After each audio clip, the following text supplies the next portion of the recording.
Hallå alla goda! Idag ska vi äntligen göra ett biltest. Det första! Och vi ska ju testa inte vilken bil som helst utan en Porsche Cayman S. Hur fräckt som helst. Den här bilen var ju den vi hade som rekognoseringsbil i tävlingen från Uddevalla. Kommer ni ihåg det? Men idag ska vi göra ett lite mer utförligt test. Vi ska gå igenom hela goda bilen. Så vi ska få hänga med oss under ett gött biltest när vi kollar vad den går för, Porsche. Den har 325 hästar, bakhjulsdrift, så det är lite annorlunda. Cayman S 2013 års modell har ju en jäkligt liten häftig feature här med vingen. Den fälls upp så fort det går över typ 120 säger vi. Och det gör ju att man får en fantastisk downforce och ett jävla tryck i bakdäcken. Om vi går vidare här så har vi ju ett lastutrymme bak till som faktiskt är förvånansvärt stort. Utan problem så går ju faktiskt 2 bakhuvuden in. Eller 2 huvuden i alla fall. Fram är det också jävligt fint lastutrymme faktiskt. Jag går ju ner här utan problem alltså. Det är inte varje dag man står i en Porsche faktiskt. Men de dagarna är också bra.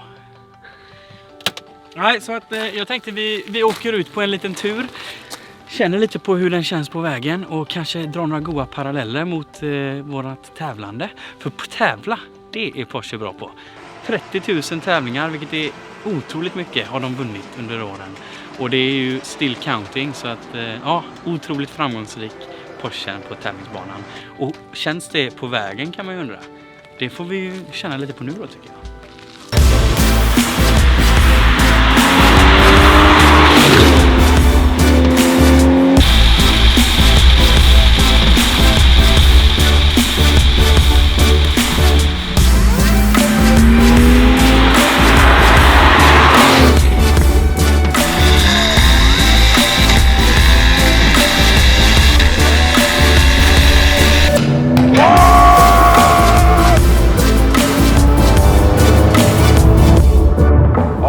Fasen vilket tryck!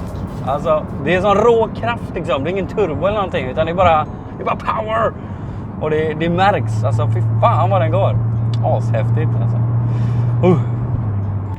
Det är en jävla känsla att köra Porsche faktiskt alltså. Man känner ju att det inte är en helt vanlig personbil man kör. Alltså den känns rapp och det känns riktigt gött faktiskt.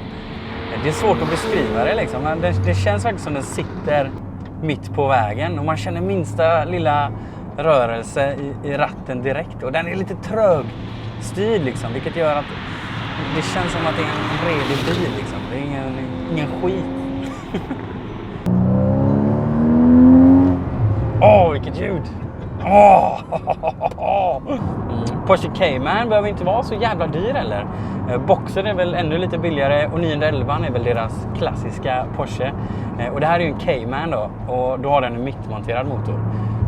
Och det känns faktiskt, jag skulle säga att det här är ju fetare än en 911 som jag aldrig har kört. Helt plötsligt så känns det som jag sitter i en racingbil faktiskt. Ja, det känns helt perfekt. Det är ju det här de här bilarna är till för egentligen. Alltså den trivs ju inte på gatan utan den ska vara på banan eller i rallyskogen. Och inte minst med honom från förr då när Björn Valdegård och resten av gänget körde och tog flertalet segrar 1969 och 70 där. Och den är ju fortfarande sjukt framgångsrik.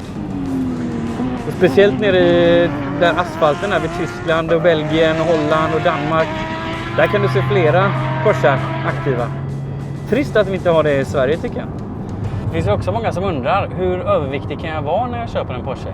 Jag har fått många frågor så låt oss ta reda på svaren. Jag når inte ratten längre. Nu åker vi ut och kör lite då. Vad är nyckeln? Det är ändå ganska avslappnat och fint.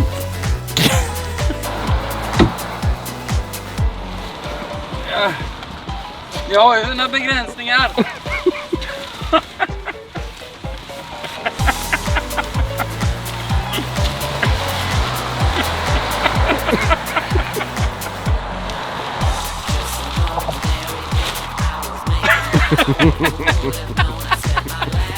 Tack för att ni har tittat. Vill ni vi ska göra mer biltester som den här? Tryck då gärna på tumme upp-knappen och skriv vad ni vill att vi ska testa för bil. Så tills nästa gång, så får ni ha det så gött. Nu ska jag se om jag kommer in i bilen här och drar.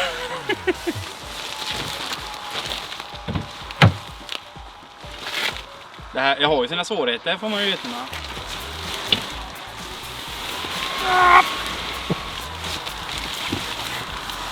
får gärna plocka med sig fettman liksom. Fan, nyckelhålet. Där.